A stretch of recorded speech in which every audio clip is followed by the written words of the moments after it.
Hello viewers, আসসালামু আলাইকুম। সবাই কেমন আছেন? আশা করি সবাই ভালো আছেন। আমিও আল্লাহর রহমতে ভালো আছি। তো আজকে আমি আপনাদের ইউটিউবে শর্ট ভিডিও আপলোডের সঠিক নিয়ম সম্পর্কে জানাবো। তো ভিডিওটি পুরো না টেনে আমাদের সাথে থাকুন। আপনাদের কাছে ছোট্ট একটি রিকোয়েস্ট, আমার ভিডিওটিতে লাইক দিন এবং চ্যানেলটি সাবস্ক্রাইব করুন। তো প্রথমে ইউটিউবে ঢুকে আমরা নিজের এই যে প্লাস অংশে আমরা ক্লিক করব। এখান থেকেই কিন্তু আমরা ভিডিও ছাড়তে পারবো। তো আমরা এখানে সর্বপ্রথম প্লাস অংশে ক্লিক করলাম এবং আমাদের এখানে লেখা আসছে শর্টস। তো আমরা এখানে শর্টসে কিছুক্ষণ অপেক্ষা করব। তারপর আমরা এই যে বাম সাইডে যে অংশটি আসছে, আমরা এই অংশটিতে ক্লিক করব। এখানে আমরা কিছুক্ষণ অপেক্ষা করব। তারপর এখান থেকে আমরা যে কোনো একটি ভিডিও সিলেক্ট করব। ধরুন আমি এই ভিডিওটি একটা ভিডিও সিলেক্ট করলাম। এখান থেকে ভিডিওটি সিলেক্ট করার পর আমরা এখানে নিচে ডান নামে একটা লেখা দেখতে পাচ্ছি।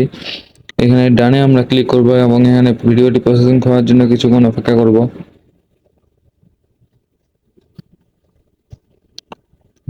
তো আমাদের এখানে প্রসেসিং হয়ে গেলে আমরা ডান পাশে এই যে রাইট চিহ্নতে আমরা ক্লিক করব। এই ক্লিক করলে আমাদের নিচে নেক্সট নামক এই লেখায় আমরা ক্লিক করব। এই লেখায় ক্লিক করব আমরা এখন। এই লেখায় ক্লিক করার পর এখানে আমরা কিছুক্ষণ অপেক্ষা করব। কিছুক্ষণ অপেক্ষা করার পর ক্যাপশন ইউর শর্ট, এখানে আমরা কিছু নিজের মতামত লিখতে পারি এবং এই মতামত দেওয়ার পর upload your short, upload short ভিডিওতে এখানে আমরা ক্লিক করবো। এই ভিডিওতে ক্লিক করলে কিন্তু আমাদের ভিডিওটি ইউটিউবে আপলোড হয়ে যাবে অটোমেটিকলি। আজকে এই পর্যন্ত, সবাই ভালো থাকবে।